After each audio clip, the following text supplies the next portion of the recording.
நேர்களே, அதிமுகவிலிருந்து பிரிந்து சென்றவர்கள் குறிப்பாக திரு ஓ பன்னீர்செல்வம், திருமதி வி.கே. சசிகலாவை மீண்டும் சேர்க்க வேண்டும் என 6 முன்னாள் அமைச்சர்கள், அதிமுகவுடைய 6 முக்கியஸ்தர்கள், குறிப்பாக வேலுமணி, தங்கமணி, சி.வி. சண்முகம், நத்தம் விஸ்வநாதன், அன்பழகன் மற்றும் திரு கே. செங்கோட்டையன் எடப்பாடி பழனிசாமி அதிமுக பொதுச் செயலாளரிடம் கேட்டுக்கொண்டதாக, அதற்கு அவர் மறுப்பு தெரிவித்ததாக செய்திகள் வர, இது பொது வழியிலும் கூட பிரகடனமாக இருக்கிறது. ஒருங்கிணைப்பு என்பதே ஒரு மாயை, அது நடக்கிறதுக்கு வாய்ப்பே இல்லை. திரைக்கதையெல்லாம் எழுதி பரப்புகிறாங்க. ஓபிஎஸ், டிடிவி, சசிகலா இவங்கெல்லாம் ரத்தம் உறிஞ்சும் அட்டைகள் அப்படின்னு கடுஞ்சொல் பேசியிருக்கிறார் திரு டி. ஜெயக்குமார். இதற்கு எதிர்வினையும் மாற்றியிருக்கிறார் திரு ஓ பன்னீர்செல்வம். ஒருங்கிணைப்பை மறுத்த எடப்பாடி அடுத்து என்ன அப்படிங்கிற கேள்வி எழுந்திருக்கிறது. திரு ஜெயக்குமாருடைய குரல் என்பது அதிமுக உள்வட்டாரங்கள் அறிந்தவர்களுக்கு தெரியும், திரு எடப்பாடி பழனிசாமியுடைய குரலாகத்தான் ஒலித்து வந்திருக்கிறது. நிகழ்ச்சியில் நம்முடைய இணையக்கூடிய விருந்தினர்களை வரவேற்கலாம். நம்முடைய அரங்கத்தில் மூத்த வழக்கறிஞர் திரு தமிழ்மணி, திரு நாஞ்சல் கோலப்பன், ஓபிஎஸ் அவர்களுடைய ஆதரவாளர், மற்றும் திரு பொங்கலூர் மணிகண்டன் அவர்கள் இணைகிறார், அரசியல் விமர்சகர், மற்றும் முன்னாள் நாடாளுமன்ற உறுப்பினர் திரு கே.சி. பழனிசாமி அவர்களை வரவேற்கின்றோம். அரசியல் ஆலோசகர், விமர்சகர் திரு ஆஸ்பயர் சுவாமிநாதன் அவர்களையும் நிகழ்ச்சிக்கு அன்போடு வரவேற்கின்றோம். திரு தமிழ்மணி அவர்கள்ட்டேருந்து ஆரம்பிக்கணும்னு நினைக்கிறேன். திரு தமிழ்மணி, உங்களுக்கு சேலத்தில் அன்பர்கள் நிறைய உண்டு, நீங்கள் சேலத்தை சேர்ந்தவர்களும் கூட. குறிப்பாக நெடுஞ்சாலை நகரில் உங்களுக்கு அன்பர்கள் உண்டு, அதனால் அந்த அடிப்படையில் உங்களுக்கு சோர்சஸ் அதிகம் இருக்கக்கூடும் என்ற அடிப்படையில் கேட்குறேன். இந்த முயற்சி கை கூடுமா? இதற்கு பின்னணியில் யாராவது இருக்காருன்னு நினைக்கிறீங்க? அப்படியெல்லாம் பேச்சு நடந்ததா என்பது பற்றி எனக்கு நேரடியாக எதுவும் தெரியாது. பத்திரிகைகளில் பார்த்தேன், நடந்திருக்க கூடும் என்று நான் நம்புகிறேன். அதில் எனக்கு ஒன்று இரண்டாவது கருத்து இல்லை. ஒரு 5-6 அமைச்சர்கள் சொல்லியிருப்பார்கள் என்பதில் எனக்கு கருத்து வேற்றுமை ஒன்றும் இல்லை. அவர்கள் விலகி சென்றவர்கள் இல்லை, நீங்கள் பயன்படுத்திய வார்த்தை விலகி சென்றவர்கள் என்று வெளியே கட்சி விரோத நடவடிக்கைகளுக்காக அனுப்பப்பட்டவர்கள் 2 பேருமே. ஒருவர் செல்வி ஜெயலலிதாவினுடைய அந்தரங்க பணியாளராக வந்து உச்சநீதிமன்ற வார்த்தையை சொல்ல வேண்டுமானால் அவரோடே சேர்ந்து கொள்ளையடிப்பதற்காக போய் தங்கினார். என்னுடைய வார்த்தை அல்ல. அவர் சிறைச்சாலையிலிருந்து வெளியே வந்த பிறகு நான் அரசியலிலிருந்து கம்ப்ளீட்டாக ஓய்வெடுத்துக் கொள்கிறேன் என்று சொல்லிவிட்டு வீட்டுக்கு போய்விட்டார். ஒருவேளை அன்றைக்கு அவர் வந்திருந்தால், அன்றைக்கு அவர் வந்தபோது பரப்படக்கிற காலத்திலிருந்து சென்னை வருவதற்கு 27 மணி நேரம் ஆயிரக்கணக்கான மக்கள் கூடி நின்றார்கள் என்பது உண்மை. அதை அவர் பயன்படுத்தி கொள்ளக்கூடிய வாய்ப்பை தழுவி விட்டுவிட்டார். எனவே அவர் யார்? இரண்டாவது ஏதாவது ஒரு குறிப்பிட்ட சித்தாந்தத்தை வைத்து அரசியல் நடத்துகிறவர். இந்த கருத்தை நீங்க தொடர்ந்து வலியுறுத்தி வர்றீங்க. என்னுடைய கேள்வி அப்படிங்கிறது, இந்த முயற்சிக்கு பின்னணியில் வேற ஏதாவது சக்தி இருக்குன்னு நீங்க நிச்சயமாக நம்புகிறேன். பாஜக இபிஎஸ் எப்போ வந்து ஒட்டும் இல்லை உறவும் இல்லை, நான் கதவை திறந்து வச்சிருக்கேன்னு கடைசி நிமிஷத்தில் அமித்ஷா சொன்னப்போ கூட நீங்கள் வச்சுக்கிட்டு திறந்து அப்படியே நின்றுக்கிட்டு இருக்கேன், நாங்கள் வரமாட்டோம், ரொம்ப திடமாக இருந்தார் இபிஎஸ். அரசியல் முடிவு ஒட்டும் இல்லை உறவும் இல்லை அவர் பயன்படுத்திய வார்த்தை. 26லும் இல்லை அவர் சொன்ன வார்த்தை. எனவே திரு மோடிக்கோ திரு அமித்ஷாவுக்கோ திரு ஜட்டாவுக்கோ ஈகோ ஹர்ட் ஆகிறது ரொம்ப இயற்கை. என்ன இவ்வளவு அடம் பிடிக்கிறார் அந்த ஆள், ஒரு பாடம் புகட்ட வேண்டும், அதுவும் இயற்கையான கருத்து தான். அவர்கள் என்ன செய்தார்கள், 4ஆம் தேதி தேர்தல் முடிவு வந்த பிறகு அண்ணா திராவிட முன்னேற்ற கழகம் முழுமையாக தினகரன் கைக்கு போய்விடும் திரு அண்ணாமலை சொன்னார். அவர் அன்று நினைத்திருந்தார், இவர் வென்று திரு ஓபிஎஸ் வென்று அவரை அமைச்சராக ஏதோ ஒரு பதவி கொடுத்து விட்டால் அவர் பல பேரை ஈர்ப்பார். சோர்ஸ் 1 பாருங்க, வந்தாரு, ஒரு பெரிய பதவி கொடுத்துட்டோம். இயற்கை அரசியலில் யாரையும் நான் தப்பாவோ தரக்குறைவாகவோ சொல்லலை. அது ஒரு ராஜதந்திரம். ஒருவருக்கு கட்சியில் ஒருவரை சேர்த்து அல்லது ஏதோ ஒரு கூட்டணி என்று சொல்லி ஒரு பதவி கொடுப்பது என்பது ஒரு பெரிய பதவி கொடுத்து அதன் மூலமாக அதிமுகவை உடைத்து ஓபிஎஸ்க்கு பதவி கொடுத்திருக்கிறார்கள் என்று அழைத்து கொண்டு அதோடைய நீட்சி நினைக்கிறீங்களா? அந்த முயற்சி அது நடக்கவில்லை. நான் சொல்லுகிறேன், அவர் தோற்று போய்விட்டார். அவர் தோற்று போய்விட்ட காரணத்தால் அவருக்கும் என்ன செய்வதென்று தெரியவில்லை. அவர் பிஜேபிக்கு இப்போது ஒரு 10-20 பேரையாவது ஓபிஎஸ் கூட சேர்த்துவிட்டு ஒரு சலசலப்பை உண்டாக்கினால் சின்னத்தை திரும்ப கைப்பற்றுவதற்கான ஏற்பாடுகளை செய்ய முடியும். ஒருவேளை அவர்கள் முடியுமானால் சின்னத்தை ஓபிஎஸ்க்கு வாங்கி கொடுப்பார்கள். குறைந்தபட்சம் ஃப்ரீஸ் செய்தால் போதும். 26-இல் ஒரு பிளவு ஏற்படுத்துறதுக்கு முயற்சி இதுக்கு பின்னாடி பிஜேபி இருக்குன்னு நினைக்கிறீங்க? 100%. ஆனா சார், இது உங்களுடைய தியரியா இருக்கு. இப்போ இந்த 6 பேருமே நம்ம பிளக்கலாம்னு சொல்லல. Edappadi according to reports Edappadi Palaniswami தலைமையில இவர்களை சேர்க்கலாம்னு சொல்றாங்க. இது வலுமைப்படுத்துமா பிளக்குமா? சார், என்னை பொறுத்த வரைக்கும் இன்றைக்கு அவர்களை சேர்த்தீங்கன்னா அவர் பிஜேபியினுடைய கைப்பாவையாக மாறிவிட்டார். அழுத்தம் திருத்தம் திரு ஓபிஎஸ் அவர்கள் மாறிவிட்டார். வந்து இருந்து கரெக்டாக 26-ல் திருப்பி இதே பிரச்சனை வரும். எலெக்ஷனுக்கு 2 மாதத்துக்கு முன்னாடி யாரோட கூட்டுக்கிற இனி தனியாக இந்த கட்சியின் பெருசாக ஜெயிச்சிட முடியாது. தமிழ்நாட்டில் வரக்குள்ள 2 அணியாக மாறிடும். சார், இந்த 6 பேர் இதில் வந்து குறிப்பாக பிஜேபியோடைய ஸ்டான்ச் கிரிட்டிக்ஸ் இருக்கிறாங்க. திரு சி.வி. சண்முகம் போல. Do you think இப்போ இந்த 6 பேர்ல சொல்றேன், ஏடிஎம்கேட இந்த 6 பேர் வந்து do you think they are playing to BJP's agenda? அவர்கள் அத்துணை பேர் மீதும் வழக்கு இருக்கிறது. 1-2 பேரை தவிர மெஜாரிட்டி பேர் மீது தமிழ்நாடு அரசு வழக்கு போட்டு வைத்திருக்கிறது. அது வந்துவிடக்கூடும். அவர்கள் தங்களை பாதுகாத்துக் கொள்ள ஒரு கவசத்தை நோக்கி ஓடுகிறார்கள். தவறொன்றும் இல்லை. ஓகே, நிறைய கேள்விகள் எழுது உங்கள்கிட்ட மேலும் வரணும்னு நினைக்கிறேன். இதுக்கெல்லாம் இனிமே வாய்ப்பு இருக்குன்னு நினைக்கிறீங்களா? இந்த முயற்சி கைகூடுன்னு நினைக்கிறீங்களா? திட்டவட்டமாக திரு ஜெயக்குமார் சொன்னதை கேட்டிருப்பீங்க. பயன்படுத்திய வார்த்தைகளை பார்த்தீங்கல்ல, ரத்தத்தை உறிஞ்சும்.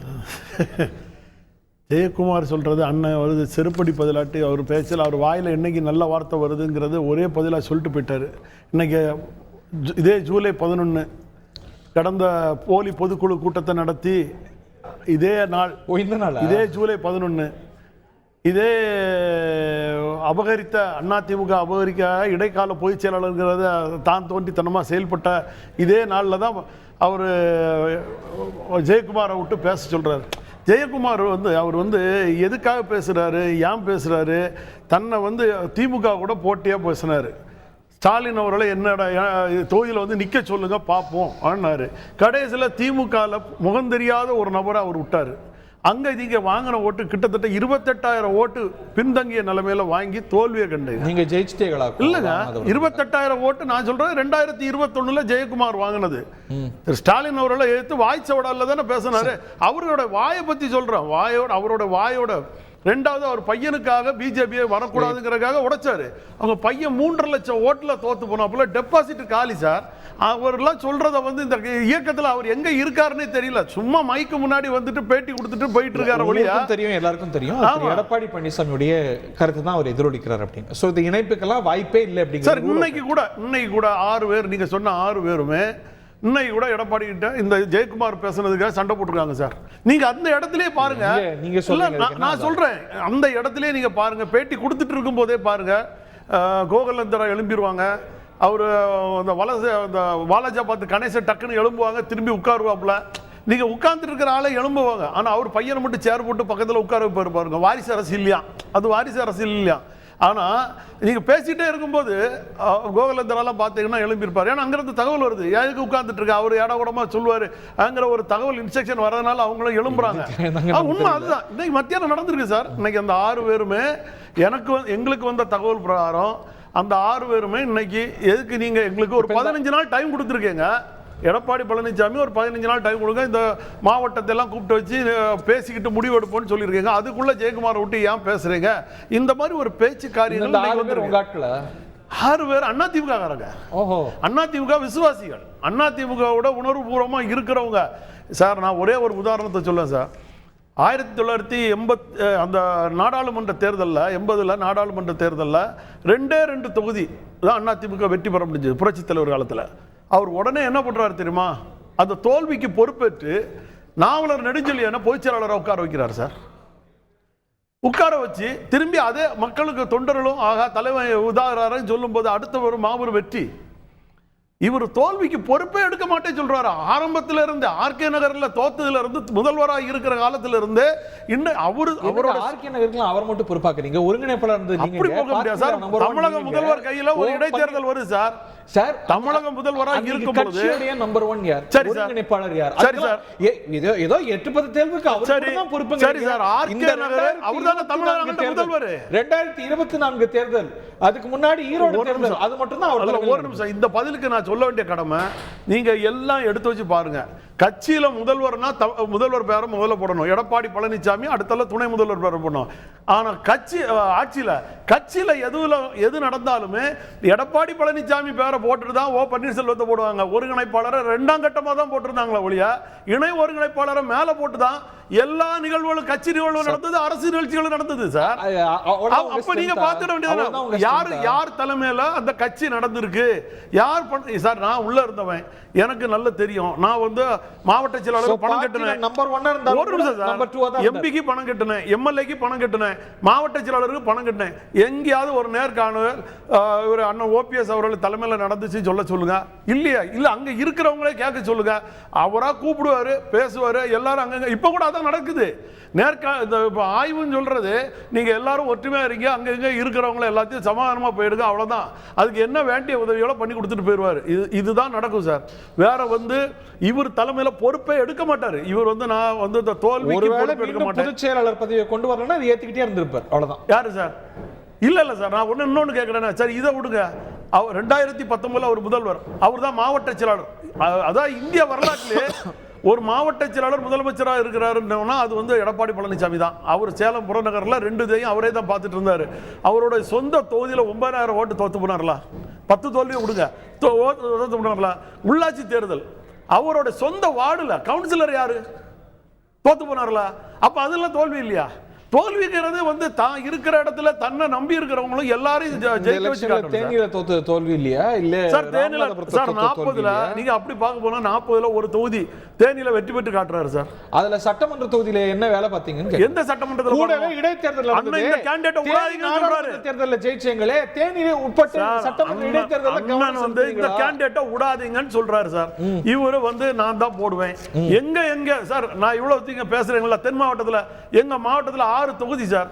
6ல ஒண்ணு கன்னியாகுமரி கொடுத்துட்டு மிச்ச 5ஐயுமே கூட்டணி கட்சிக்கு ஒதுக்கி கொடுத்துட்டாங்க. அதுல தேமுதிக வேண்டாம் சொன்னனால ஒண்ணு வந்தது. இப்படிதானே சார் நடத்துறாங்க. குறுநில மன்னர்களை வச்சு தான் ஆட்சி நடத்துறாங்க. நிறைய பேசியிருக்கோம். உங்களோட கிரீவன்ஸை பதிவு செஞ்சிருக்கீங்க இந்த விஷயத்துல. அடுத்து என்ன இல்லன்னுட்டார், அவ்வளவுதான் சார். அவரு இல்லன்னு சொன்னா அவரு என்ன பண்ண முடியும்? ஏன் சார், நான் இப்பவும் சொல்றேன், கூவத்தூர்ல நீங்க என்ன செய்தீங்களோ அதே வேலை நாங்க செய்ய முடியாதா? என்ன வேலை செஞ்சீங்களோ அந்த வேலையை இப்ப திருமதி சசிகலா அம்மா இறங்குறாங்க, அவங்க அந்த வேலையை செய்வாங்க. அண்ணன் ஓபிஎஸ் அவர்களை வந்து எதிர்க்கட்சி தலைவராக்குவாங்க. 40 எம்எல்ஏ நாங்க எடுக்க வேண்டிய கட்டாயத்துக்குள்ள வரும். இதெல்லாம் அடுத்த கட்டம். அதிரடியெல்லாம் நீங்க பார்க்க தானே போறீங்க. சொல்றதுக்கு பெருமையா இருக்காது. என்ன சொல்றீங்க நீங்க? என்ன பெருமையா இருக்குது? நீங்க கூவத்தூர்ல அவர் என்ன விலை கொடுத்து வாங்கினாரோ அதே மாதிரி நாங்களும் அப்புறம் வாங்க வேண்டிய வரும். அவ்வளவுதான் உண்மை சார்.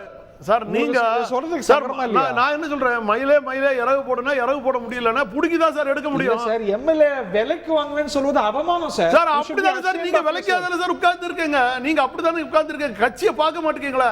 நான் எந்த கட்சியில வளர்ந்தோம், எந்த இதுல வந்தோம், எதுல இருக்கிறோம், இந்த கட்சிக்கு நம்ம உணர்வு பூர்வமா இருக்கணும், நாளைக்கு நம்ம எம்எல்ஏ வரணும்னு நினைக்கிறவங்க அவங்க யார் இருக்காங்கன்னு சொல்லுங்க. அவங்க உண்மையான ஒரு அதிமுகவா இருந்தால் எங்களோட உணர்வுல சொல்றேன். நான் வந்து சொல்ற வார்த்தைகள் நீங்க இருக்கலாம், ஆனா நான் ஒரு தொண்டனா சொல்ற வார்த்தைகள் இது வந்து அண்ணன் ஓபிஎஸ் அவர்களோ இல்லைன்னா அவங்களோ இல்ல. அடுத்த கட்ட நகர்வு அதுதான் செய்யணுங்கிறது எங்களோட ஆனந்தம். நீ செய்ய மாட்டேன்னு அடாவடி போடுகிற, இன்னொரு ஜெயக்குமாரை விட்டு இப்படி அடாவடித்தனமா பேச வைக்கிறீங்க. ஒரு தலைமைக்கு கீழே கட்டுப்பட்டு இருக்காங்க. 10 பேருக்கு கட்டுப்பட்டு தான் எடப்பாடி பழனிசாமி இருக்காரு. மற்றவங்கள்ட்ட ரொம்ப சுத்தமா மணி 10 செகண்ட்ஸ். அவர் எம்எல்ஏ பற்றி சொல்லுங்க கருத்துக்கள் எல்லாம் ஜெயலலிதா யாரெல்லாம் செலக்ட் பண்ணி எம்எல்ஏவை போட்டாங்களோ ஜெயிக்க வச்சாங்களோ அவங்கள பற்றி உடைய கருத்து. அவங்க தான் சார், அவங்க யாரெல்லாம் செலக்ட் பண்ணாங்க அவங்க எல்லாம் தான் சார் ஒட்டுமொத்தமா கட்சி. அவங்க தான் பல பிரிவுகளா இருக்காங்க. 125 பேர் என்ன எடப்பாடி பழனிசாமி தலைவனை ஏத்த போனாங்க. குறை ஒரு எந்த எம்எல்ஏவை ஒரு குறை சொல்ற காசு வாங்கினாங்கன்னு ஜெயலலிதாவால் பார்த்து எம்எல்ஏவாக நிக்க வைக்கப்பட்டவங்க. எடப்பாடி நிக்க வைக்கல அவங்க யாரையும். அப்ப எதனால போனாங்க? எடப்பாடி பழனிசாமியை தலைவன் ஏத்துக்கிட்டா போனாங்க. சொல்லுங்க, நான் அதுக்குள்ள ஆதாரத்தை சொல்றேன். நான் சொல்ல வேண்டாம். 20 எம்எல்ஏக்கள் இந்த முதல்வர் வேண்டான்னு கவர்னர்கிட்ட சொன்னவங்க வெளியில வந்து மீடியால என்ன சொன்னாங்க? ஆளுக்கு 3 கோடி ரூபாய் பேரம் பேசப்பட்டது சொன்னாங்களா சொல்லலையா? பதிவு இருக்கா இல்லையா? சொல்லுங்க. நாங்களே சொல்றோம் 2 கோடி ரூபாய் பணமும் 1 கிலோ தங்கமும் கொடுத்தாங்கன்னு சொல்லி. விஜயபாஸ்கர் வீட்டில் ரெய்டு நடந்து அந்த டைரி எல்லாம் ஓடி போய் ஒழிக்க தலவாய் சுந்தரத்தால வீசப்பட்டு அதை சிபிஐ வட்டத்துக்குள்ள இன்னைக்கு அந்த வழக்கு இருக்குது. 8 அமைச்சர்கள் அதுல இருக்காங்களா? அதெல்லாம் என்ன செய்வீங்க? 3 கோடி ரூபாய் கொடுத்ததாக, தங்கம் கொடுத்ததாக அதிமுக எம்எல்ஏ சொன்னாங்களா எங்கேயாவது? ஆமா, 20 எம்எல்ஏக்கள் நீக்கம் செய்யப்பட்ட எம்எல்ஏக்கள் அப்படி வாங்க. நீக்கம் அவங்க எங்க இருந்து வந்தாங்க? அதுவும் அம்மாவால தேர்ந்தெடுக்கப்பட்ட எம்எல்ஏக்கள், எடப்பாடியால தேர்ந்தெடுக்கப்பட்ட எம்எல்ஏக்கள், பூவத்தூர்ல ஆட்டப்பட்ட எம்எல்ஏக்கள். அந்த 1000 முறை சொல்லுவாங்க. 1000 முறை எப்படி சார் சொல்ல முடியும்? அப்ப அந்த டைரியில இருந்து உண்மை எங்க? ஆழ்வார்பேட்டையில இருக்க வழக்கு மூடப்பட்டது எதனால? அதெல்லாம் திரும்பி நீங்க கொண்டு வரணும்ல. திரு எஸ்.பி. சுவாமிநாதன் இவரோட ஆட்சியிலே ஆழ்வார்பேட்டையில அந்த வழக்கு மூடப்பட்டது. திரும்பி அதை ஏன் திறக்கல? சிபிஐ ஏன் அந்த வழக்கு எடுக்கல? அதெல்லாம் நீங்க இருக்கணும்ல. அது இடி அந்த 8 அமைச்சர்களுக்கு மேல என்ன நடவடிக்கை எடுத்திருக்காங்க இது வரைக்கும்? அதெல்லாம் எடுத்தா எடப்பாடியோட பேஸ்மெண்ட் ஆடும். உடைச்சி எடுத்துட்டு போனாங்க. எங்களுக்கு எங்க கட்சி வேணும் சார். எங்களுக்கு எங்க கட்சி வேணும். எங்களுக்கு அது எங்க கட்சி வேணும் சார். உடைச்சி திருடிட்டு போறீங்க சார். எங்க திருட்டு கேஸ் போட்டு சார். எங்க கட்சி திருட்டு கேஸ்னா ஒரு வழக்கறிஞர் மூத்த வழக்கறிஞரா உட்கார்ந்து இந்த தவறான பதிவை சொல்லாதீங்க. இங்க பாருங்க, உங்க பேரு சார். நாங்க திருட்டு கேஸ் நீங்க சொல்றீங்களா? உடைச்சாங்க சொல்றீங்களா? 378ல திருட்டு கேஸ் சார் உடைச்சாங்க சொல்றீங்களா? 1988ல தலைவர் மறைஞ்சு போறவே சொல்லுங்க. நீங்க சொல்றது நான் பதில் சொல்றேன் கேளுங்க. 80ல புரட்சி தலைவி அம்மாவே செங்கோட்டையனை உடைக்க சொன்னாங்க. அந்த இடத்துல நான் உண்டு ஏங்க ஃபைல் வந்து நான் ஒரு நிமிஷம். நான் இதே ஜூலை 11ங்க அவர் அப்ப கழக ஒருங்கிணைப்பாளர் பொருளாளர் உண்டா இல்லையா? ஏங்க உண்டா இல்லையா? நீங்க ஒரு மூத்த வழக்கறிஞர், நீங்க பேசுற கரெக்டா பேசணும் சார். ஏன்னா ஜூலை 11 அவர் அந்த கட்சி ஆபீஸ்க்குள்ள போகும்போது அவர் ஒருங்கிணைப்பாளர் அந்த பொருளாளர் கட்சியோட பொருளாளர் முடிச்சிட்டீங்க. உண்டா இல்லையா? அதை மட்டும் சொல்லுங்க. கொஞ்சம் உண்டா இல்லையா? தம்பி மிரட்டாதீங்க. உண்டா இல்லையா சொல்லுங்க. தம்பி கொஞ்சம் பதில் வாங்குங்க. அவரு பொறுப்பாளர் ஒருங்கிணைப்பாளர் அந்த சொல்லுங்க. ஊர்ல எனக்கு எனக்கு வேண்டாம். அந்த உணர்வு இருந்திருந்தா அவரு தம்பி இந்த சொல்லுங்க. அமைதியா புதுக்கிறீங்களா நீங்க? சொல்லுங்க. சொல்லிக்கிட்டாங்க இருக்கணும். சொல்லுங்க சார். அது இருந்தா அவர் அங்க போயிருப்பார், பொதுக்குழுக்கு போயிருப்பார். இங்க வந்து உடைச்சிருக்க மாட்டார், ஃபைல திருடிட்டு போயிருக்க மாட்டார். அவர் கட்சியோட ஒருங்கிணைப்பாளர் பொருளாளர் அவரோட இல்லத்துக்கு போறாரு சார். அவரோட இல்லத்துக்கு போறாரு. அந்த யாரு சார் காலி பைக்ல வச்சிருந்தீங்க? காலி பைக் நீங்க வேணா எடுத்து போடுங்க. ஏன்னா இவர் இல்ல சொல்லுவாரு. காலி பைக் அங்க நின்னு கப்படுத்து அடிச்சானோ. அது இல்ல ஒரு சார். அவர் தமிழ்மணி சாருக்கு தெரியல. உடைச்சவங்கள நாங்க அடிச்சோம். அடிச்சோம் அடிப்போம். எங்க வீட்டை அபகரிச்சா நாங்க அடிப்போம். அது புரட்சி தலைவி அம்மா எங்களுக்கு கத்து கொடுத்த பாடம். திருடவா அவங்க சொல்லி விட்டாங்களா? ஆமாங்க. தொண்டனுடைய கட்சி இடத்தை சொந்த இடத்தை அபகரிச்சு வச்சிருந்தா அடிச்சு உடைக்கலான்னு 87ல உடைச்சாரு. செங்கோட்டனே உடைச்சாரு. கட்சி ஆபீஸ் இல்லன்னு கேட்க சொல்லுங்க. ஓபிஎஸ் உடைய கேரக்டர் என்னன்னு சொல்லி ஓபிஎஸ் அண்ணனோட கேரக்டர் கிடையாதுங்க. இது அதிமுக தொண்டனோட கேரக்டர். அவர்தான் உடைச்சாரு. அதிமுக தொண்டனுடைய உணர்வு கேரக்டர். அதை நீங்க மாத்த முடியாது. அது யாரா இருந்தாலும் சரி. அது கேளுங்க. அதிமுக திருட வேண்டியது இல்லங்க. அவர் அன்னைக்கு ஒரு அதுதான் பேசுறேன். ஒருங்கிணைப்பாளர் பொருளாளர் அவருடைய ஃபைல் எடுத்து எப்படிங்க திருடு சொல்றீங்க? கூட்ட உடைச்சு நீங்க 1000 பேர் ஓடுவாங்க. 1000 பேர் சொல்லுவாங்க. கூட்ட உடைச்சு கூட்டுறது யாரு? உங்க கட்சி ஆபீஸ் கூட்ட சொன்னது யாரு? கட்சி ஆபீஸ் ஒரு பொருளாளர் வரும்போது திருட்டு ஒருங்கிணைப்பாளர் வரும்போது கூட்ட சொன்னது யாரு? கூட்ட சொன்ன திருட யாரு? கூட்ட சொன்ன ஏமாளி யாரு? ஏமாளி யாரு? திருட யாரு? எடப்பாடி பழனிசாமி திருட கூட சொன்னா நாங்க உடைச்சோம். அதான் உண்மை. திருடி சும்மா பேசாதீங்க. அப்படி பேசாதீங்க. இல்ல ஒரு உணர்வோட பேசணும். ஒரு மூத்த வழக்கறிஞர் ஒரு கட்சியை பத்தி பேச ஒரு நாலு தெரிஞ்சிருக்கணும். ஒட்ட ஆளுக்காக வந்து உட்கார்ந்து பேசக்கூடாது. நம்ம நிறைய பேசலாம். அது மாதிரி பேசணும். எங்க உணர்வுக்கு இவர் யார் சார்? கிடையாது. உடைச்சாரு ஓபிஎஸ் நான் பச்சை சொன்னா உடைச்சது வச்சது எடப்பாடி பழனிசாமி சொல்லிட்டீங்க. நான் மத்தவங்கள்ட்ட போனோம். இட்ஸ் நாட் திரு பழனிசாமி, திரு கேசி பழனிசாமி, திரு ஜெயக்குமார் சொல்லிட்டார். உங்களுக்கு தெரியாது இல்ல திரு ஜெயக்குமாரோட கருத்து அப்படிங்கிறது ஆல்வேஸ் ரிஃப்ளெக்ட்ஸ் திரு எடப்பாடி பழனிசாமி's பொசிஷன். ஸோ இந்த ஒருங்கிணைப்பு நீங்க ஒரு பக்கம் முயல, மூத்த அமைச்சர்கள் முன்னாள் அமைச்சர்கள் முயல இல்லை அப்படின்னு ஆயிடுச்சுல்ல, வீட்டோ பண்ணிட்டார்ல, அதுதானே வெளிப்படுது. இன்னைக்கு இன்னும் ஸ்கோப் இருக்கா? இல்லை, இன்னைக்கு தேதிக்கு வழக்கறிஞர் தமிழ்மணி தான் எடப்பாடி பழனிசாமி அவர்களது மனசாட்சி அப்படின்னு தான் நினைக்க தோணுது. ஏன்னா அவர் சொல்லுகிற கருத்துக்கள் கிட்டத்தட்ட எடப்பாடி பழனிசாமியினுடைய எண்ண ஓட்டங்களை பிரதிபலிப்பதாக தெரியுது. ஒன்று. இரண்டாவது, இன்றைக்கு திரு எடப்பாடி பழனிசாமி அவர்கள் பேசியதிலிருந்து நம்ம எடுத்துக்கிட்டோம்னா, இப்போ நம்ம கோலப்பன் சொல்றதெல்லாம் கடந்த காலம், நம்ம எதிர்காலத்தை பத்தி தான் நீங்க கேட்டிருக்கிறீங்க. அடுத்து என்ன? இப்ப அடுத்து என்னன்னா, எடப்பாடி பழனிசாமி ஒரு 3-4 விஷயங்களை இன்னைக்கு சொல்லியிருக்காரு. அதை அவர் தெளிவுபடுத்தினார்னா இது இணைப்பு தேவையா இல்லையாங்கிறத நம்ம ஒரு முடிவுக்கு வந்துடலாம். ஒன்று என்ன சொல்றாரு, 2026 நான் பலமான கூட்டணி அமைப்பேன், இப்ப இருக்கிற கூட்டணி எல்லாம் உடைஞ்சிரும்னு சொல்லியிருக்கிறார். ஆனா எனக்கு தோன்றது, இதையே தான் சென்ற நாடாளுமன்ற தேர்தலப்ப சொன்னார். கூட்டணி எங்கிட்ட விட்டுருங்க, களத்தில் வேலையை நீங்க பாருங்க, மெகா கூட்டணி அமைப்பேன் அப்படின்னு சொல்லி சொன்னார். அவரால் செய்ய முடியலை. இன்றைக்கு இருக்கிற திமுக கூட்டணி உடையும் என்று நான் எதிர்பார்க்கல. நிச்சயமா அவங்க இன்டாக்டா இருப்பாங்க. அவங்க இன்டாக்டா இருந்தாலே என்ன அரசாங்கத்தை கெட்ட பேர் வந்தாலும் 40% ஓட்டு அவங்களுக்கு இருக்கு. அடுத்து தமிழ்நாடு சட்டமன்றத்துக்கு தேர்தல் நடக்கிற பொழுது மத்தியில பாஜக ஆட்சியில இருப்பாங்க. அப்ப அந்த மத்திய அரசாங்கத்தை எதிர்த்து கொண்டு இன்றைக்கு பாஜக கூட்டணியில் இருக்கிற யாரும் வெளியில வரமாட்டாங்க. அப்ப பலமான கூட்டணியை எப்படி திரு எடப்பாடி பழனிசாமி அமைக்க போகிறார்? இப்ப இது திரும்ப ஒரு மண் குதிரை நம்பி இந்த ஏமாந்தது போலத்தான் ஆயிடும். இது ஒன்று.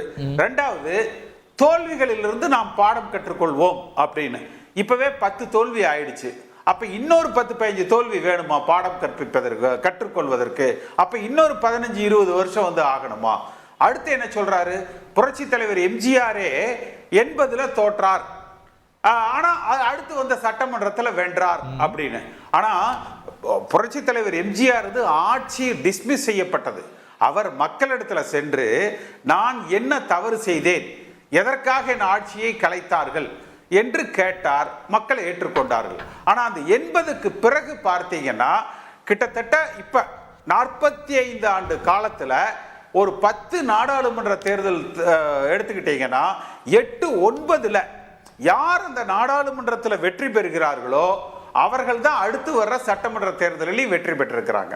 அப்ப நம்ம அதிமுக கட்சியை நம்ம பலப்படுத்தலைன்னா வர்ற சட்டமன்ற தேர்தலில் கூட மீண்டும் திமுக ஆள்வதற்கு ஒரு வாய்ப்பாக அமைந்துவிடும். அடுத்து இன்னொன்னு என்ன சொல்றாரு, துரோகிகளை நாம் வென்று விட்டோம் என்று பொருள்பட சொல்றாரு. அதிமுகவை துவக்கியதனுடைய நோக்கம் புரட்சி தலைவர் எம்ஜிஆருக்கும் வளர்த்த அம்மாவுக்கும் திமுக என்கிற தீய சக்திங்கிற வார்த்தையை அவங்க சொல்லுவாங்க.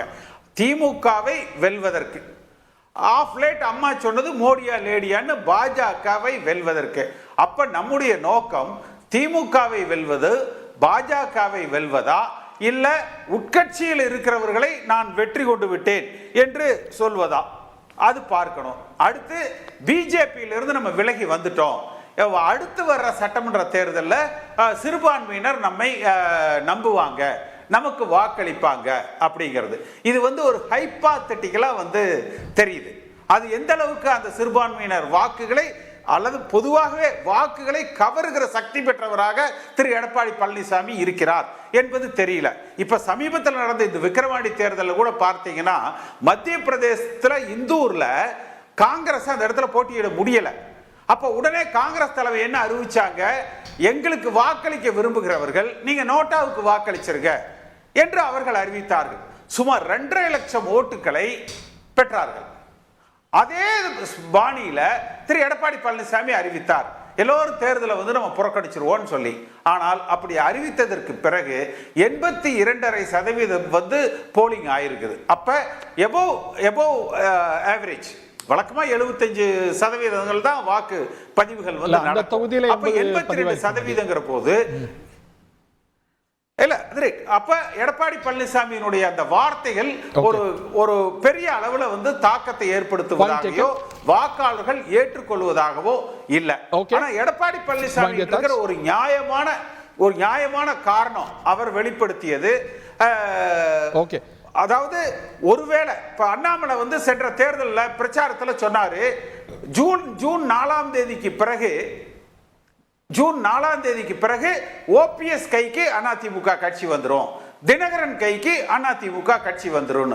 சோ அந்த மாதிரியான ஒரு சூழ்நிலைகள் இவர்கள் மீண்டும் அதிமுகவில் இணைக்கப்பட்டால், ஒருவேளை இப்ப வேலுமணி கோவையில வச்சு ஒரு பேட்டி கொடுத்தார், பாஜகவோட சேர்ந்து நின்றுதான் நம்ம வந்து வெற்றி பெற்றிருக்கலாம். அப்ப அது போல அதிமுகவுக்கு உள்ள இருக்கிறவங்க இவர்களெல்லாம் சேர்ந்து மீண்டும் தன்னுடைய தலைமைக்கு ஆபத்து வந்து விடுமா, அதற்காக அவர் வந்து அச்சப்படலாம். அப்படி இருந்ததுனால் அவர் எடப்பாடி பழனிசாமி தலைமையில அவரே இரட்டலை சின்னத்துக்கு ஏ ஃபார்ம் பி ஃபார்ம் கையெழுத்து போடுகிற உரிமையோடு ஒற்றை தலைமையில முதலமைச்சர் வேட்பாளராக அவரே இருந்து கொண்டு இவர்களை வந்து அதுல என்ன பிரச்சனை? தலைவர் எம்ஜிஆர் கேட்கிறேன், அதை முன்னெடுத்துட்டு போகணும்னு நினைக்கிறேன். அதைத்தான் இந்த 6 பேரும் முன்மொழியறதா தெரியுது. எடப்பாடி பழனிசாமி தலைமை, மற்றவங்க எல்லாம் வரட்டும், அது வலு சேர்க்கும் அப்படின்னு அதை பரிசீலிக்க கூட தயாரா இல்லையா தலைமை? as far as you know. இல்ல, 1000 அதிருப்திகள் ஆளுங்கட்சிகள் மீது இருக்காதுங்க. மக்கள் கொந்தளிச்சு போயிருக்காங்க. ஆனா அதிமுக குறித்து மட்டுமே விவாதிப்பதான காரணத்தை மக்கள் உண்மையிலே எளிநகைறாங்க. என்ன காரணம்னா, அதிமுகவை எப்படியாவது வீழ்த்த வேண்டும் என்று ஆளுங்கட்சி விரும்புகிறது. அதே மாதிரி பாரதிய ஜனதா கட்சியும் விரும்புகிறது. எனவே இதையொட்டி திரு பன்னீர்செல்வம் போன்றவர்களை இன்னும் பகடைக்காயாக பயன்படுத்தி இதே பாணியை தொடர்ந்து செய்து கொண்டே வருகிறதுங்க. இப்ப அதிமுகவில் இப்ப சொல்ற பழையன கழிதலும் புதியன புகுதுங்கிற மாதிரி இப்ப புதிய வாக்காளர்கள், புதிய இளைஞர்களுடைய எண்ணிக்கை அதிமுக அதிகரிக்க வேண்டும் என்பதுதான் எல்லாருடைய விருப்பம். அதற்கான முயற்சியில் தான் கட்சி ஈடுபடுதுங்க. இப்போ 6 முன்னாள் அமைச்சர்கள் சந்திச்சாங்க, பல விஷயங்கள் பேசினாங்க. நான் அப்பட்டம் மறுக்கிறேன். உண்மையில் கடந்த 2-3 நாட்களாக ஊடகங்கள்ல, பத்திரிகைகள்ல, சில யூடியூப் சேனல்ல வந்திருக்கக்கூடிய அத்தனை செய்திகளும் பொய்யான செய்தி. அது குறிப்பா சில அரசியல் விமர்சகர்கள், சில மூத்த பத்திரிகையாளர்கள் சொன்ன செய்தி நேர கூட பார்த்த மாதிரியே சொன்னாங்க. முழுக்க பொய்யான செய்தி. அங்கே பேசப்பட்டது 2 ஊடகங்கள் வரைக்கும் வந்திருக்கு, ஆங்கில ஊடகங்கள் வரைக்கும். அது முற்றிலும் பொய். அப்படின்னா மணிகண்டன், ஹியர் மீ அவுட். அந்த 6 பேரும் மறுக்கலாமே, அந்த 6 பேரும் சம்பந்தப்பட்டது. அந்த 6 பேர் நாங்க அப்படிலாம் பேசவே இல்லைங்க. திரு செங்கோட்டையனோ திரு சி.வி. சண்முகமோ யாருமே மறுக்கலையே. இல்லங்க, நாங்க பேசவே இல்லை. முதல்ல மறுக்க வேண்டியது அவங்க. மறுக்க சொல்றேன். தேர்தலுக்கு முன்பாக பாஜக சேர்றாங்க ஒரு செய்தி எல்லாம் வந்தது. 5ஆம் தேதி பாஜக பாருங்க முக்கிய விஐபி வர்றாங்க, எல்லாம் தேதி குறிச்சு சொன்னாங்க. அதுக்கு அந்த 3 ஆண்டுகள்ல இதே மாதிரி தினசரி வந்தது. அப்போ காலையில் எழுந்தோடனே ஏதோ செய்தி இல்ல, முக்கியமான ஆங்கில ஏடுகள் வரைக்கும் அவருடைய பெயர்கள் குறிப்பிட்டு வந்திருக்கு. வேற வேலையே இல்லைங்களா? அவருக்கு 1000 வேலைங்க சார். இது எப்படிங்க? இது வந்து எவ்வளவு முக்கியமான விஷயம், அவங்க சொல்லாத ஒரு விஷயம் மறுக்க கடமைப்பட்டிருக்கிறாங்க அவங்க. சார் ஒரு நாள் வந்துனா மறுக்கலாங்க. தினசரி இதே செய்தி போறீங்கன்னா காலை எந்திரிச்சா சொந்த வேலை, கட்சி வேலை பாப்பீங்களா, மற்ற வேலை பாப்பீங்களா, இல்ல மறுத்துட்டே இருப்பீங்களா? இது ஒரு சரிப்பா மாறாதுங்களா? மறுக்கிறது மட்டுமே வேலையில அவங்க 1000 வேலை இருக்குங்க. நடக்கவே இல்லைங்களா? வேலையில்லாம பேசுற பேச்சு சார். நான் சொல்றது அந்த மாதிரி எந்த பேச்சும் இல்லை.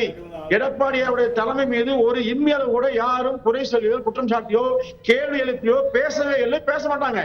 நான் வெளிப்படையா சொல்றேன். நான் கடந்த மாதம் அண்ணன் செங்கோட்டையன் சந்திச்சு பேசினேன், அண்ணன் வேலுமணி அவர்கள் நேரடியாக சந்திச்சு பேசினேன்.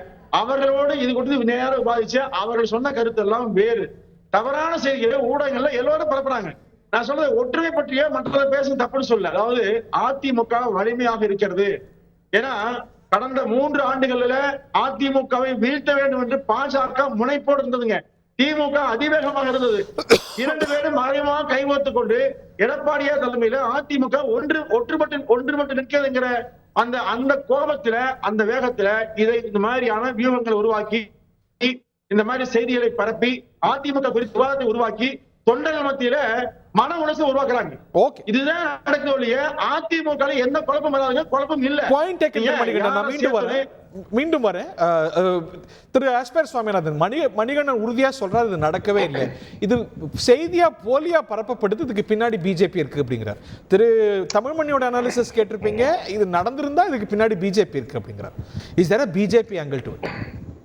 திரு சுவாமிநாதன். ஹரி வணக்கம். ஹரி வணக்கம். தந்தி டிவி. பல மாதங்களுக்கு பிறகு தந்தி டிவியில் மீண்டும் உங்களை சந்திக்கிறதுல சந்தோஷம். சுவாமிநாதன், பல மாதங்களுக்கு அப்புறம் வரீங்க, ஒரு சஸ்பென்ஸ் வைப்போம். சாரி மிஸ்டர் சுவாமிநாதன், உங்கள்கிட்ட இந்த பகுதியை தொடங்கணும்னு நினைக்கிறேன். இதுக்கு பின்னாடி பிஜேபி இருக்கு, there is a BJP angle to it அப்படிங்கிறது தான் நமக்கு அடுத்தடுத்து வரக்கூடிய குற்றச்சாட்டாக இருக்கு. Do you think so? Okay, நான் ஃபர்ஸ்ட் இந்த கேள்வியை பதில் சொல்லிட்டு அதுக்கப்புறமா நான் என்னுடைய கருத்தை சொல்கிறேன். இன்னைக்கு நம்மளுடைய டாபிக் இப்போ வரைக்கும் நடந்த ஃபர்ஸ்ட் ஹாஃபில் 65-70% வந்து இன்னி டாப்பிக்கே விட்டுட்டோம். திரு கேசி பழனிசாமி அவர்கள் திருப்பி அந்த பெர்ஸ்பெக்டிவை கொண்டு வந்த அப்புறம் தான் அடுத்தது என்ன அப்படின்ட்டு அவருக்கு அடுத்தது பேசினவர் வந்து நடந்தது என்னங்கிற கான்டெக்ஸ்டே இல்லை, நடக்காத ஒரு விஷயத்துக்காக அடுத்தது என்ன பேசுறீங்க அப்படிங்கிற மாதிரி அவர் பேசினாரு. இப்போ நமக்கு ரெண்டு விஷயம் இருக்கு, நடந்தது என்ன, நடக்காது என்ன, அடுத்தது என்ன. இந்த ரெண்டு கான்டெக்ஸ்ட். நடக்காது என்ன விட்டுட்டீங்களே, நடக்காதது என்னன்றது நம்ம யாருக்குமே தெரியாது, என்ன அது நடக்கல சரியா.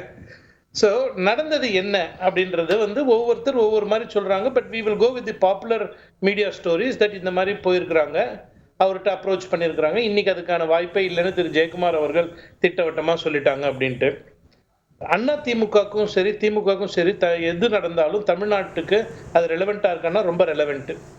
பிஜேபி இது பின்னாடி இருக்கான்னா ஸ்ட்ராட்டஜிக்கலி ஸ்பீக்கிங் அண்ணா திமுக வீக்கா இருக்கதான் பாஜக வளர முடியும். டிஎம்கே உடைய ஆன்டி டிஎம்கே ஓட்ஸ் ஏதாவது ஒரு இடத்துல போய் கன்சாலிடேட் ஆகணும்னா இன்னைக்கு இருக்கக்கூடிய நெக்ஸ்ட் இமீடியட் ஆல்டர்னேட்டிவ் அது பாஜக தான். ஆனா திமுக வந்து அண்ணா திமுக வீழ்ந்துடக்கூடாதுன்னு நினைப்பது தான் வந்து நியாயமா இருக்கும்னு நான் நினைக்கிறேன். அப்படிதான் அவங்க நினைக்கிறாங்கன்னு நான் நம்புறேன். அண்ணா திமுக ஸ்ட்ராங்கா இருக்கிற வரைக்கும் பங்காளிகளுக்குள்ள தமிழ்நாட்டு நம்ம ஆண்டுக்குவோம்.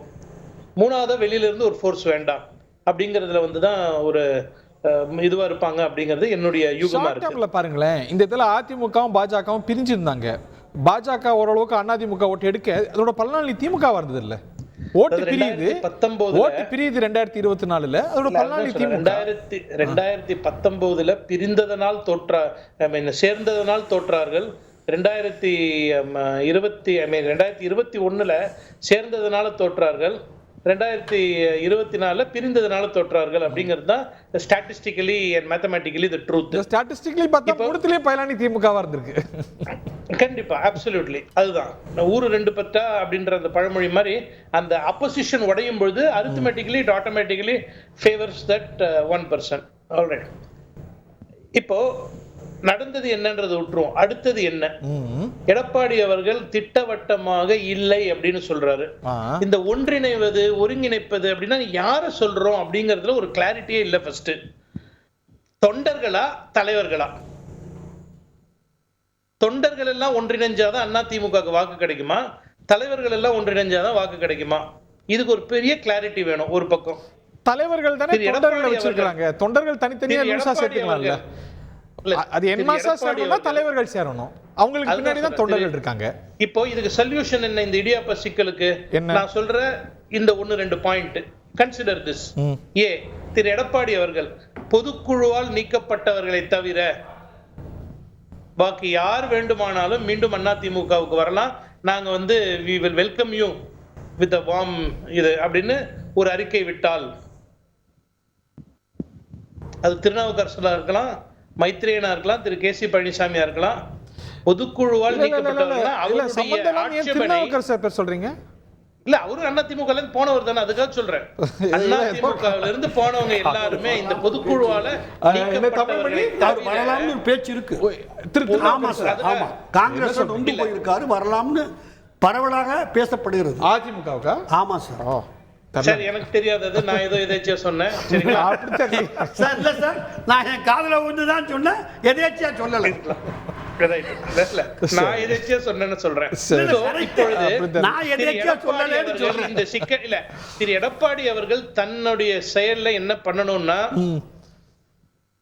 பொதுக்குழுவால் நீக்கப்பட்டவர்களை தவிர பாக்கி அனைவரும் மீண்டும் வரலாம் அப்படின்ற அந்த ஒரு ஜெயக்குமார் பொதுச் செயலாளர் அல்ல, எடப்பாடி பழனிசாமி பொதுச் செயலாளர் சொல்லிட்டு இருக்காரு. ஓபிஎஸ் டிவி சசிகலாவுக்கு இடம் இல்ல, நீங்க சொல்றத வேற மொழியில சொல்றாங்க. இல்ல இடம் இல்ல. இப்ப சண்டையே வந்து பாருங்க, அப்ப நீங்க கான்டெக்ஸ்ட் விட்டுறீங்க. அப்போ இவங்களுக்கு இடம் இல்லைன்னு இவங்க சொல்றாங்க. நான் சொல்றது அந்த நீக்கப்பட்ட மூவரை தவிர பாக்கி எல்லாரும் நான் ஒருங்கிணைக்க தயாரான்ற கிளாரிட்டி திரு எடப்பாடி அவர்கள் தரல. ஒண்ணு, சரிங்களா? ரெண்டாவது, திரு ஓபிஎஸ் அவர்கள் நான் தியாகம், என்ன தியாகம் வேணாலும் செய்யறேன், என்ன தியாகம் வேணாலும் செய்யறேன்னு சொல்ற திரு ஓபிஎஸ் அவர்கள் ஒரு அறிக்கை மூலமாக எனக்கு எம்எல்ஏ பதவி வேண்டாம், எனக்கு ஒருங்கிணைப்பாளர் பதவி வேண்டாம், எனக்கு மாவட்டத்தில் எந்த பதவி வேண்டாம், இந்த கட்சி ஒன்றிணைந்தால் போதும், நான் அடிமட்ட உறுப்பினராக இருக்க தயாராகிறேன் இல்ல அவர் ஒரு அறிக்கை விடணும், எல்லாரும் ஒன்றிணை. சோ இதுதான் அடுத்தது என்னவே ஒழிய இதே மாதிரி வந்து இங்க சண்டை போட்டுக்கிட்டு என்ன நம்ம வாய்ஸை ரைஸ் பண்றதுனால கட்சி இன்னும் பிளவுதான் படுமே ஒழிய கன்சாலிடேட் ஆகிறதுக்கான வாய்ப்பு இல்ல. பட் பிராக்டிகலி சொல்லுங்க, இப்போ ஒரு தலைவர்கள் சேர்ந்தால் ஒழிய இப்ப இன்னைக்கு வந்து டிடிவி அணில இருந்து மன்னிக்கணும் அமமுகல இருந்து இன்னும் சொல்ல போனா ஓபிஎஸ் கிட்ட இருந்து நிர்வாகிகள் வந்து சேர்ந்துட்டு இருக்காங்க. அது ஒரு பர்செப்ஷன் எஃபெக்ட் கொடுக்காது இல்ல? இப்ப அவங்க வந்து இவங்க எல்லாம் சேர்ந்துட்டாங்க அப்படின்னு இப்ப அப்பப்போ திரு எடப்பாடி பழனிசாமி பூங்கொத்து கொடுத்து சேர்ப்பாங்க. இவங்க சேர்ந்தாதான் பர்செப்ஷன் எல்லாரும் ஒண்ணு சேர்றாங்க, மீண்டும் வலுப்பெற்றுடுச்சு அப்படிங்கிற ஒரு பர்செப்ஷன் வரும் இல்லையா? ஏன்னா இன்னைக்கு வர்ற நம்பர்ஸ் ரொம்ப மீகர் நம்பர்ஸ். இவங்களை விட்டு உங்களுக்கு ஒன்ஸ் இவர்கள் அதை சொல்ல தயாரானால் அவர்களை தவிர அடுத்த கட்ட தலைவர்கள் எல்லாமே வரதுக்கு தயாராக இருக்கலாம்.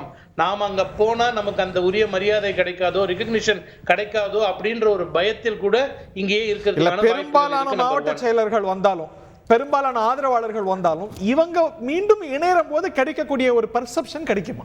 அதற்கான சூழல் இன்னைக்கு இருக்கான்னு கேட்டீங்கன்னா இன்னைக்கு இல்லை. அது எப்பொழுது வரும்? ஒரு புதிய தலைவர் அப்படின்ற ஒரு உங்க பார்வையில திரு ஓபிஎஸ்ஓ சசிகலாவோ மீண்டும் திரு எடப்பாடி பழனிசாமியோட சேரத்துக்கான சூழல் இல்லைன்னு நினைக்கிறீங்க? அதுக்கான கிளைமேட் இல்லைன்னு நினைக்கிறீங்க? அதுக்கான கிளைமேட் வந்து திரு எடப்பாடி அவர்கள் கண்டிப்பா இவ்வளவு கஷ்டப்பட்டு கட்சியை 4 வருஷம் தான் கட்டி காத்ததாக கூறுபவர், இந்த துரோகிகளை விரட்டியதாக கூறியவர், கண்டிப்பாக எந்த பல அரசியல் காரணங்கள் அதுல இருக்கு, அதை நம்ம இந்த ஒரு பொது மேடையில பேச முடியாது. கண்டிப்பாக திரு எடப்பாடி அவர்கள் பொதுச் செயலாளராக இருக்கும் வரை இந்த மூவரையும் கட்சிக்குள் அனுமதிக்க மாட்டார். அப்ப அந்த தலைமை மாறணும். திரு கேசிபி எல்லாம் சேர்த்துக்கலாம்ல அதுல? ஆமாமா, கண்டிப்பா. கேசிபி எல்லாம் வந்து பொதுக்குழுவால வெளியேற்றப்பட்டவர் அல்லையே. இல்ல திரு கேசிபி நீங்க ஒருங்கிணைப்புங்கலாம், பட் பிராக்டிகலி ஸ்பீக்கிங் இவங்கெல்லாம் வந்து there is so much bad blood. இன்னைக்கு அதுதான் யதார்த்தம். மீண்டும் ஒன்னு சேர்ந்து பழையபடி சிரிச்சு ஒன்னா பயணிக்கிறதுக்கான சூழல் இல்ல. அது யதார்த்தமா இல்லையா? இவங்கெல்லாம் வலியுறுத்தலாம், பலர் வலியுறுத்தலாம், புறக்காரணிகள் இருக்கலாம், இன்டர்னல் காரணங்கள் இருக்கலாம், அழுத்தங்கள் இருக்கலாம், பட் எல்லாருக்கும் there is so much bad blood. கசப்பு அப்படிங்கிறது அளவு கடந்து இருக்கு இல்லையா இன்னைக்கு? இல்ல அப்படி இல்ல. நீங்க ஜார்ஜியா அணிகள் பிரிஞ்ச காலத்துல கூட பார்த்தீங்கன்னா இதை விட இன்னும் அதிகமாக அந்த அதாவது சட்டமன்றத்துல இங்க வந்து பாத்தீங்கன்னா நேருக்கு நேர் தலைவர்கள் மட்டத்துல அடிச்சுக்கல. ஆனால் ஜார்ஜியா அணியப்ப நான் அன்றைக்கு சட்டமன்ற உறுப்பினர், சட்டமன்றத்துல மைக்க கலட்டி ஜா அணியும் ஜே அணியும் ஒருத்தருக்கு ஒருத்தர் அடிச்சுக்கிட்டாங்க. தமிழ்நாட்டு வரலாற்றுல அது சொல்லுங்க, நீங்க அடிச்சீங்களா? நான் யாரையும் அடிக்கல. தமிழ்நாட்டு வரலாற்றுல காவல்துறை சட்டமன்றத்துக்குள்ள பூந்து 2 தரப்பு எம்எல்ஏக்களையும் அடிச்சு வெளியேற்றியது வரலாற்றுல அதுதான். அப்படி இருந்த காலகட்டத்துல கூட தேர்தல் முடிவுகளுக்கு பிறகு இணைந்தால் மட்டும்தான் வெற்றி, ஒன்றுபட்ட அதிமுகவாக நம்ம பயணித்தால் தான் வெற்றி என்று இணைந்தார்கள். அப்ப ஜே அணியில வந்து 27 தொகுதிகள் வெற்றி பெற்றிருந்தாலும் 25% வாக்குகள் வென்றிருந்தாலும் அந்த ஜா அணியும் சேரும் பொழுதுதான் அதிமுக என்கிற கட்சி அந்த இடத்துல வந்து மீண்டும் ஆளுகிற கட்சியாக உருப்பெற முடிஞ்சது. அதனால இப்ப இருக்கிறது வந்து அதிகார யுத்தம் தான். அதே போல நீங்க ஒண்ணு சொன்னீங்க, ஆஸ்பயர் சொன்னதுக்கு தலைவர்கள் எல்லாம் சில பேர் வரலன்னா அது இணைப்பு முழுமை பெறாதுன்னு. அன்றைக்கு ஆரம் வீரப்பன் வரல, பொன்னையன் வரல, காளிமுத்து வரல, PH பாண்டியன் வந்து வரல, ஆனால் அந்த இணைப்பு நடந்தது. அதத்தான் ஆஸ்பயர் சாமிநாதன் வந்து சொல்றாரு. அப்ப அந்த இணைப்பு நடந்துருச்சுன்னா காலப்போக்கில் அன்றைக்கு பிறகு ஆரம் வீரப்பன் வந்தாரு, அன்றைக்கு பிறகு திரு பொன்னையன் வந்தாரு, அன்றைக்கு அதற்கு பிறகு வந்தாங்க. அப்ப எல்லோருமே வந்து இணைந்து பயணிப்பாங்க. எடப்பாடி பழனிசாமியை பொறுத்த வரைக்கும் ஓபிஎஸ் சசிகலா இவர்களை ஒதுக்கி வைத்து விட்டு தான் பொதுச் செயலாளர்ங்கிறத கையில வச்சுக்கணுமா, திமுகவை வென்றெடுத்து ஆளுகிற கட்சியாக அதிமுக உருவெடுக்க வேண்டுமா? 2026 ஆட்சி அமைக்க தவறினால் எடப்பாடி பழனிசாமி கட்டுப்பாட்டில் அதிமுக இருக்காது. இப்பவே இன்னைக்கே நீங்க அந்த கூட்டத்தில் எவ்வளவு பேர் வர்றாங்க? ஒரு ஒரு ஒரு ஒரு நாடாளுமன்றத்துக்கு 100 பேர் வர்றாங்க. 40 நாடாளுமன்றத்துக்கு எத்தனை பேர் வர்றாங்க? 4000 பேர் வர்றாங்க. 2.5 கோடி தொண்டர்களது பிரதிநிதிகளா என்ன அந்த 4000 நிர்வாகிகள் இல்ல, இவரால் நியமிக்கப்பட்டவர்கள். அதனால ஒற்றுமை, ஒன்றுபட்ட அதிமுக, அந்த perception politics will play a major role. Point taken. திரு மணிகண்டன், இது நடக்கவே இல்லை அப்படிங்கிறீங்க. இவங்க எல்லாம் 6 பேர் இதை கோரவே இல்லை அப்படிங்கிறீங்க. இப்படி கோரவே இல்லை அப்படின்னா இது எவ்வளவு பரவலான செய்தியா வந்துட்டு இருக்குன்னு தெரியும். திரு ஜெயக்குமார் மறுத்திருப்பார், அபிஷியலா இன்னைக்கு மறுத்திருப்பார். அவர் மறுக்கல. நெருப்பு இல்லாம புகைகள் வந்து அதிகமாக உலகி வருவதை நான் பார்த்துட்டே வர்றேன். ஏராளமா வருதுங்க. இந்த விஷயங்க இந்த நாடாளுமன்ற தொகுதி வாரியான கூட்டங்கள் முடித்த பிறகு 234 தொகுதிகளிலும் தொகுதி வாரியாக அவர் வாகன பிரச்சாரம் நேரடியாக கலந்து வர்றார். இது அடுத்த திட்டம். இது மாதிரி மக்களை நேரடியாக, கட்சி நிர்வாகிகள் நேரடியாக சந்திக்கிற அடுத்தடுத்த பணிகளுக்கான வியூகங்களை தான் அவங்க கலந்து பேசினாங்க. இது மாதிரி அல்ல. நீங்க தலைவர்கள் இணைப்புங்கிறத இந்த 4 பேர் இணைச்சாங்கன்னா நீங்க பெருசா மாறிடுவதெல்லாம் உண்மையெல்லாம் அல்ல. அந்த 4 பேர் செய்யணும் மிகப்பெரிய ஆபத்து வரும். ஏன்னா பிஜேபியினுடைய மிகப்பெரிய ஒரு கட்டமைப்புல அவங்க பயணிச்சு வர்றாங்க. இப்ப அந்த ஒரு சந்தேகம் என்ன வருதுன்னா, பிஜேபியை திரு பன்னீர்செல்வத்தை மற்றும் தூண்டி விட்டு உள்ள அனுப்பி மீண்டும் ஒரு கழகத்தை உருவாக்கி கட்சியில மிகப்பெரிய பிளவை உருவாக்க முயற்சிக்கு ஒரு சந்தேகம் எல்லாத்துக்கும் உண்டுங்க. பிஜேபி ஒரு இன்னொரு பிளவை உருவாக்க நினைக்கிறாங்க. பிஜேபி திமுகவும் செய்யுங்க. திமுக வசதி என்ன 2 அடிச்சுட்டு நமக்கு லாபம் நினைக்கிறாங்க. அதனால இனி அவரை சேர்த்தால் மிகப்பெரிய பலகீனத்தை அதிமுக உருவாக்குங்க. தொண்டர்கள் சேர்த்தா, நிர்வாகிகள் சேர்த்தார் சார், சேர்ந்து வர்றாங்க சார். தினகரன் கூட இருந்தா 90 பேர் வந்துட்டாங்க. திரு பன்னீர்செல்வத்தோட நிர்வாகிகள் நிறைய வந்திருக்காங்க. போன நிறைய வந்தாங்க. அதனால தனிமரமாக அவர்கள் தான் மாறுவார்களுடைய அதிமுக வலுவாகத்தான் எடப்பாடி நிற்கிறது. அவரை கேள்வி கேட்கிற அளவுக்கு யாருமே குறைத்து மதிப்பிட மாட்டாங்க. Okay, point take. இதுக்கான வாய்ப்பு இல்ல. பிஜேபி தான் இந்த கழகத்தெல்லாம் தூண்டுதுங்கிறாங்க. நீங்க பிஜேபி அதோட பெனிஃபிஷியரி நீங்க. அவங்க பிஜேபி G20 மாநாடு கூப்பிட்டாங்க, என்ன அவரு கூப்பிட்டாங்க, இவர் கூப்பிட்டாரு. மோடி பக்கத்தில் உட்கார வைக்கும்போது தானே ரெட்டை இலை சின்னமும் கட்சியும் கிடைச்சிது எடப்பாடி பழனிசாமிக்கு. இப்போ அண்ணன் ஓபிஎஸ் அவர்கள் இருக்கும்போது மாற்றம் வருதுங்கிறது ஒரு எண்ணம் அவங்களுக்கு. அதாவது சார், உழைச்சி சம்பாதிச்சா அது நம்ம உடம்புல ஒட்டும். இது அபகரித்து சம்பாதிச்சு வச்சிருக்கவங்களுக்கு பயம் இருக்க தான் செய்யும். இல்லைன்னு நான் சொல்லலை. நான் இன்னொன்று கேட்குறேன், நீங்கள் ஏன் சும்மா எடப்பாடி பழனிசாமி மனசு மாறணும்னு நீங்கள் நினைக்கிறீங்க? பொதுச் செயலாளர் அப்படின்னு நீங்கள் நினைக்க முடியாது சார். நாங்கள் இப்போ சொல்கிறோம், திருமதி சசிகலா அம்மையார் வருவாங்க. எப்படி அவருக்கு முதலமைச்சர் பதவியை கொடுத்தாரோ அதே மாதிரி அண்ணன் ஓபிஎஸ் அவர்களுக்கு அவர் எதிர்க்கட்சி தலைவர் பதவியை எப்படியா வழங்குவாருங்க, சந்திப்பாங்க. நீங்க பார்க்க தானே போறீங்க. கூவத்தூர்ல எப்படி முதலமைச்சர் பதவியை எடப்பாடி பழனிசாமி கொடுத்தாங்களோ அதே மாதிரி திருமதி சசிகலா அம்மையார் அவர்கள் அண்ணன் ஓபிஎஸ் அவர்களை அழைச்சி எதிர்க்கட்சி தலைவரா உட்கார வைக்க வேண்டிய காலம் வரும். இல்ல அவங்களுக்கு என்ன, அவங்க வருவாங்க சார், அவங்களும் கட்சியில இருப்பாங்க. அதானே சார் பயப்படுறாங்க. சார், திருமதி சசிகலா எப்படி ஓபிஎஸ் எதிர்க்கட்சி தலைவரா உட்கார வைப்பாங்க? எப்படியோ உட்கார வைக்கிறாங்க. இவரை எப்படி உட்கார வச்சாங்களோ அதே மாதிரி உட்கார வைப்பாங்க. சட்டமன்றத்துல எம்எல்ஏ சார், நான் என்ன சொல்றேன், யாருக்கு இருக்கோ அவங்க சார் 66 பேர்ல 40 பேர் பலத்தை கொண்டு வருவாங்க. என்ன சார் எப்படியோ வரும் சார். நீங்க ஏன் சார் சும்மா போய் எடப்பாடியை போய் தொங்கிட்டே இருக்கணும்? எடப்பாடி எப்படி வந்தாரோ அதை நாங்க மாத்தி அமைக்க போறோம். அதான கட்டமைப்பு. மயிலே என்ன இறகு போட்டா வராது சார். சில இறகுகளை புடுங்கினா தான் நம்ம மயில இருந்து இறகு புடுங்க முடியும். அதனால சில விஷயங்களை நம்ம செய்ய வேண்டிய கட்டாயத்துக்கு ஆள்பட வேண்டிய கட்டாயம் வரும். அதுக்கு பயப்படுறாங்க. இப்ப முதல்வர் மணிகண்டன் என்ன சொல்றாரு, ஓபிஎஸ் அவங்க எல்லாம் வந்தா திரும்பி முடியாதுதான். நான் என்ன சொல்றேன், உங்களை மாதிரி அபகரிக்க முடியாமல் தொண்டர், அதுக்கு தான் நாங்க சொல்றோம், நீங்க தொண்டர்களை வச்சு ஒரு முடிவு எடுங்க. நீங்க 10 நீங்க புரட்சி தலைவர் விஜய மாத்திட்டீங்க. இல்ல, இந்த 6 பேரோட எக்ஸ்பெரிமென்ட் இன்னைக்கு இல்லன்னு ஆயிடுச்சு. இதை தாண்டி அவங்களால என்ன செய்ய முடியும் சார்? அது அவங்களே சொல்லலையே, நீங்க தான் சொல்லுங்க. அவரு சொல்றாரு, இவர் சொல்றாரு, இல்லன்னு சொல்றது ஜெயக்குமார் சொல்றாரு. ஜெயக்குமார் எடப்பாடி இல்லன்னு சொன்னாரு தான் செய்தி. இல்ல சார், ஜெயக்குமார் சொல்றதல்ல அதான் சார் நான் தான் சொல்றேன். எடப்பாடி மறுத்து விட்டார். ஜெயக்குமார் சொல்றாரு என்ன செய்ய முடியும்? அவங்க வந்து கலகம் செய்யக்கூடிய ஆட்கள், அவங்களோட ஆதரவாளர் இருக்கட்டும் சார். அந்த 6 பேரும் வந்து நாளைக்கு பேட்டி கொடுக்குறது போட்டோம். நாங்க அப்படி பேசலன்னு சொல்லட்டுமே. நாங்க எங்களுக்கு அதை பத்தி சார் நீங்க பேசினாலும் சரி, நான் பேசினா நான் என்ன சொல்றேன் தெரியுமா, பேசினா நல்லது, பேசாம இருந்தாலும் உங்களுக்கு ஆபத்து. அவ்வளவுதான். ஓகே, இறுதிக்கு தமிழ் சார் 2 விஷயம் சார். ஒன்று, ஏதோ அதிமுக தோத்து கொஞ்சம் பலகீனப்பட்டதுனால தான் ஒன்று சேர்க்கணும்னு சொல்லப்படுகிறது. தயவு செஞ்சு திருப்பி பாருங்க. ஓபிஎஸ் பலாப்பழத்தில் ஜெயிச்சிருந்தாருன்னா அவர் சேருவேன்னு சொல்லுவாரா, யாராவது சேர்த்துக்கன்னு கேட்பாங்களா? ஸோ யாருடைய தோல்வி இந்த பிரச்சனையை கொண்டாந்துருக்குது? இபிஎஸ் தோல்வி, அதிமுக தோல்வி அல்ல. ஓபிஎஸ் வந்து அதிமுகவை டெபாசிட் எடுக்க வச்சிருக்காரு ஒரு தொகுதி. எங்க அவர் ஜெயிச்சிருந்தா, நான் என்ன கேட்கிறேன், அவர் ஜெயிச்சிருந்தால் இந்த கேள்வி அதிமுகவா ஓபிஎஸ் ஆனா அங்க ஜெயிச்சது ஓபிஎஸ் சார் ராமநாதபுரத்துல. உண்மை சார், ஊருக்கு ஊரு இது மாறும். நீங்க அதை சொன்னீங்கன்னா அவர் அந்த ஊர்ல டிக்கெட், அவர் ஊர்ல டிக்கெட் கொடுத்துருக்கணும். அவர் பையன் சிட்டிங் எம்பி, அதுவே அவமானம். தேனி தொகுதியில ஆண்டிப்பட்டியில பல இடங்கள்ல சிங்கிள் ஒரு ஓட்டுகள்ல போயிருக்கு சார் ஏடிஎம்கே. உண்மை சார், அவ்வளவும் யாரு காரணம்னு மக்களுக்கு தெரியும். இன்னைக்கு இந்த பிரச்சனை வர்றது, ஜெயிச்சிருந்தா ஓபிஎஸ் சேருவேன்னு சொல்லுவாரா? அவங்க மனசாட்சியை விட்டுறாங்க.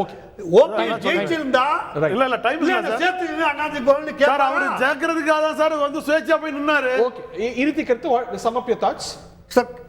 இவரை இன்னைக்கு 2 பேரை யாரை சேர்த்தாலும் 26 தேர்தல் அப்ப பிஜேபியோட கூட்டி வைக்கணும்னு சொல்லி தகராறு பண்ணி சின்னத்தை ஃப்ரீஸ் பண்ணுவாங்க, உடைச்சிக்கிட்டு அன்னைக்கு ஒரு கட்சி பிளவுபடும். அவங்க அண்ணா பிஜேபியோட கூட்டணிக்கு போடுவாங்க. வாட் லைஸ் அஹெட் திரு ஆஸ்பர் சுவாமிநாதன், உங்களோட analysis, you have the last word. ரொம்ப சுருக்கமா. Simple, I still stick to the same point. What lies ahead அப்படிங்கிறது தலைவர்களுக்குள் ஒரு தெளிவு ஏற்பட வேண்டும். திரு எடப்பாடி அவர்கள் பொதுக்குழு நீக்கிய 3 பேரை தவிர பாக்கி யார் வேண்டுமானாலும் கட்சிக்கு மீண்டும் வரலாம் அப்படின்னு ஒரு ஓப்பன் இன்விடேஷன் கொடுத்தால் ஒரு அறிக்கையாக கொடுக்க தயாராக இருக்கிறாரா ஒண்ணு, அல்லது தியாகம் செய்ய தயாராக இருக்கும் திரு ஓபிஎஸ் அவர்கள் எனக்கு எந்த பதவியும் வேண்டாம், நான் வெறும் அடிப்படை உறுப்பினராக மட்டுமே இருக்கிறேன்னு சொல்லி இருக்காங்களான்னு கேட்டா, இது இந்த அளவுக்கு ஒரு காம்ப்ரமைஸ், ஒரு சாக்ரிஃபைஸ், ஒரு மென்டல் அந்த ஒரு ஆட்டிடியூட், அந்த ஒரு ஸ்டேட் ஆஃப் மைண்டுக்கு வந்தா மட்டும்தான் இந்த சிக்கல் தீர்றதுக்கு வாய்ப்பை வழிய, இல்லைன்னா திரு தமிழ்மணி அவர்கள் சொல்வதை போல 2026 ஒரு பெரிய ஒரு குளறுபடியில் தான் போய் முடியும். ஓகே, சவால்கள் வாய்ப்புகள் நிறைய இருக்குது. கேசிபி உங்களுக்கு கருத்து இருக்குன்னு நினைக்கிறேன் மேம். மேற்கொண்டு பேசலாம், நேரம் இல்லை. நிகழ்ச்சியில் பங்குகொண்ட விருந்தினர்கள் பார்த்தினர்களுக்கு நன்றி, வணக்கம்.